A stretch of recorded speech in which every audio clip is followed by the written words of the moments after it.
जोहार। आज के झारखंड मुख्य समाचार में आपका स्वागत है। आज की पहली बड़ी खबर के साथ राज्य में सीएम हेमंत सोरेन के द्वारा राज्य में जाति आधारित जनगणना के कवायद को तेज कर दिया गया है। जी हां, इसके लिए झारखंड से सर्वदलीय प्रतिनिधि पीएम श्री नरेंद्र मोदी से मुलाकात करेंगे। इसके लिए 12 से 20 सितंबर के बीच पीएम श्री नरेंद्र मोदी से मुलाकात के लिए झारखंड सरकार की ओर से समय भी मांगा गया है। इसकी घोषणा सीएम श्री सोरेन ने झारखंड विधानसभा मानसून सत्र के चौथे दिन सदन के दौरान किया। साथ ही सीएम श्री सोरेन ने कहा कि हमारी सरकार राज्य में जाति आधारित जनगणना और पिछड़ों को आरक्षण को लेकर जल्दी सकारात्मक कदमों पर चलेगी। इधर कोरोना अपडेट्स पर कहें तो देश में पिछले 24 घंटे के दौरान 37,875 नए कोरोना संक्रमितों की पहचान हुई है। वहीं 39,114 मरीज रिकवर भी हुए। साथ ही 370 लोगों की कोरोना से मौत भी दर्ज हुआ है। बताते चलें कि देश में फिलहाल सक्रिय संक्रमितों की संख्या 3,91,256 है। इधर झारखंड प्रौद्योगिकी विश्वविद्यालय से मान्यता प्राप्त राज्य के सभी पॉलिटेक्निक संस्थानों में अध्ययनरत छात्रों के लिए विशेष प्लेसमेंट ड्राइव का आयोजन किया जाएगा।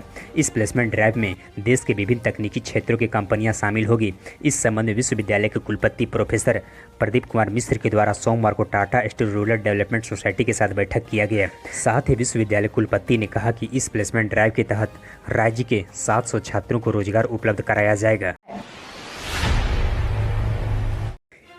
इधर राज्य सरकार के द्वारा फिलहाल राज्य के मंदिरों को नहीं खोला जाएगा। जी हां, कल बुधवार को आपदा प्रबंधन प्राधिकार की बैठक आयोजित किया गया, जिसमें सीएम हेमंत सोरेन की अध्यक्षता में आयोजित बैठक में सुप्रीम कोर्ट में चल रहे मामले को लेकर मंदिर खोलने पर निर्णय नहीं हो सका है। फिलहाल राज्य में मंदिरों को नहीं खोला जाएगा। अब अगले सप्ताह होने वाली बैठक में सबकी निगाही रहेगी। बैठक में बताया गया कि सुप्रीम कोर्ट के आदेश के अध्ययन के बाद ही राज्य सरकार के द्वारा राज्य के मंदिरों को खोलने पर निर्णय लिया जाएगा। इधर शिक्षा जगत के खबरों पर कहें तो केंद्रीय माध्यमिक शिक्षा बोर्ड यानी सीबीएसई के द्वारा कक्षा 10वीं और 12वीं के परीक्षा रिजल्ट जारी किए हुए 1 महीने से भी ज़्यादा समय बीत गया है, लेकिन राज्य के छात्रों को अब तक मार्कशीट का हार्ड कॉपी हाथ नहीं लगा है।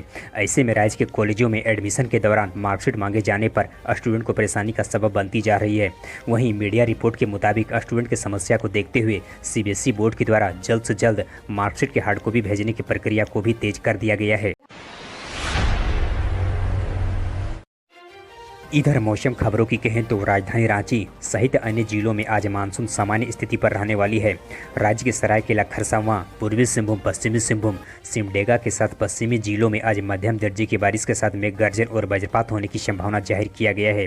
पूर्वानुमान में बताया गया है कि 11 सितंबर तक मध्य बंगाल की खाड़ी में एक नया कम दबाव का क्षेत्रफल बनने की संभावना है, जिसके कारण 12 सितंबर तक राज्य के मौसम में फिर से परिवर्तन देखने को मिलेगी। इसके बीच 9 सितंबर से 10 सितंबर के बीच राज्य के मौसम और मानसून की स्थिति सामान्य रहने वाली है। इधर झारखंड विधानसभा मानसून सत्र के दौरान राज्य के सभी निजी क्षेत्रों में स्थानीय उम्मीदवारों के नियोजन विधेयक 2021 को प्रवर समिति की ओर से रिपोर्ट पेश किया गया, जिसके तहत राज्य के सभी निजी क्षेत्रों में स्थानीय उम्मीदवारों को 40,000 रुपये तक के मासिक तक की नौकरियों में 75% आरक्षण देने का प्रावधान किया गया है। नियोक्ता के द्वारा नियमों के उल्लंघन करने की स्थिति में 5 लाख रुपये तक का दंड का प्रावधान किया गया है। इसके साथ ही नियुक्ति प्रक्रिया में नजर रखने और जाँच के लिए समिति का भी गठन का प्रावधान किया गया है। इधर धनबाद जिले के एडिशनल जज उत्तम आनंद की मौत की गुत्थी अब तक नहीं सुलझ सकी है। पुलिस और सीबीआई के द्वारा अब तक गुत्थी नहीं सुलझाई गई है। पिछले दिनों जज के मौत की सुराग देने वाले को सीबीआई के द्वारा 5 लाख रुपए का इनाम देने का बड़ा घोषणा किया गया था। अब इस इनाम की राशि को बढ़ा दिया गया है। अब इस राशि को बढ़ाकर 10 लाख रुपया कर दिया गया है। सीबीआई के द्वारा धनबाद के विभिन्न चौक चौराहों पर पोस्टर भी चिपकाया गया है, जिसमें कहा गया है कि एडिशनल जज उत्तम आनंद के मौत की सुराग देने वाले को सीबीआई की ओर से 10 लाख रुपए तक का बड़ा इनाम दिया जाएगा। इधर झारखंड विधानसभा में नमाज पढ़ने के लिए नए कमरा आवंटित किए जाने की मामला अब सदन से सड़क तक पहुंच गई है। कल बुधवार को विपक्ष का विधानसभा घेराव के दौरान पुलिस के लाठीचार्ज से विधायक समेत कई भाजपा कार्यकर्ता घायल हो गए हैं। लाठीचार्ज के विरोध में भाजपा के द्वारा झारखंड बंद का बड़ा ऐलान किया गया है। हालांकि फिलहाल तारीख की घोषणा नहीं की गई है। निर्धारित कार्यक्रम के तहत कल बुधवार से पूरे राज्य से भाजपाइयों के द्वारा हुजूम झारखंड विधानसभा घेराव की ओर बढ़ा है। इसे रोकने के लिए पुलिस प्रशासन पूरी अलर्ट मोड पर आ गई है। जगह जगह पर बैरिकेडिंग भी लगाया गया है।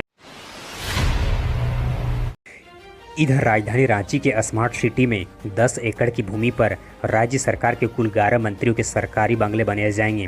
राज्य सरकार ने इस योजना पर अपनी मंजूरी प्रदान कर दिया है। मंत्रियों के बंगले समेत पूरे परिसर के निर्माण में कुल 65 करोड़ की खर्च आने वाली है। पूरे निर्माण वास्तुशास्त्र के अनुकूल ही किया जाएगा। मंत्रियों के बंगला समेत समूचे परिसर के निर्माण का DPR Delhi mass and wide design consultant के द्वारा तैयार किया गया है। DPR को विभागीय मंत्री के रूप में मुख्यमंत्री हेमंत सोरेन ने अपनी मंजूरी प्रदान कर दिया है। इधर झारखंड विधानसभा में मंगलवार को भाजपा विधायक CP सिंह और राज्य के स्वास्थ्य मंत्री बन्ना गुप्ता के बीच जोरदार नोकझोंक शुरू हो गया। अनुपूरक बजट में चर्चा के दौरान विधायक CP सिंह ने राज्य के स्वास्थ्य मंत्री बन्ना गुप्ता को टेम्पो एजेंट तक कह दिया। उन्होंने कहा कि टेम्पो एजेंट से मुझे क्या बातें करना। इस पर राज्य के सत्ता पक्ष पूरी तरह से भड़क गई। सत्ता पक्ष के सभी विधायक और मंत्री वेल पर आ गए, हंगामा करने लगे। हालांकि स्पीकर रविंद्र महतो ने हस्तक्षेप करते हुए CP सिंह के बयान को वापस लेनी पड़ी। इधर राज्य के मुख्यमंत्री हेमंत सोरेन ने विधानसभा में मानसून सत्र के तीसरे सदन में बताया कि कोरोना काल के दौरान किसी भी शख्स की मौत राज्य में ऑक्सीजन की कमी से नहीं हुआ है। एक सवाल में लिखित जवाब देते हुए CM श्री सोरेन ने कहा कि कोरोना की पहली संक्रमण और दूसरे संक्रमण के दौरान राज्य के कुल 5132 संक्रमितों की मौत हुआ है, लेकिन ऑक्सीजन की कमी से एक भी संक्रमितों की मौत दर्ज नहीं हुआ है। इधर झारखंड हाईकोर्ट में कल बुधवार को एक जनहित याचिका दायर किया गया है, जिसके तहत झारखंड विधानसभा अध्यक्ष के उसके आदेश को चुनौती देने वाली याचिका को दाखिल किया गया है। उन्होंने झारखंड विधानसभा में नमाज अदा करने के लिए एक कमरा आवंटित किए जाने की मामला शामिल किया गया है। याचिकाकर्ता की ओर से दावा किया गया है कि यह बिल्कुल गलत चलन है। साथ ही आरोप लगाते हुए कहा गया है कि यह असंवैधानिक। आप अपने निर्देश या सलाह देने के लिए नीचे कमेंट बॉक्स में हमें कमेंट करें। हमारे हौसला अफजाई के लिए इस वीडियो को लाइक करें और अपने मित्रों के साथ अधिक से अधिक शेयर करें। हम फिर मिलते हैं कल के अपडेट्स के साथ, तब तक के लिए धन्यवाद।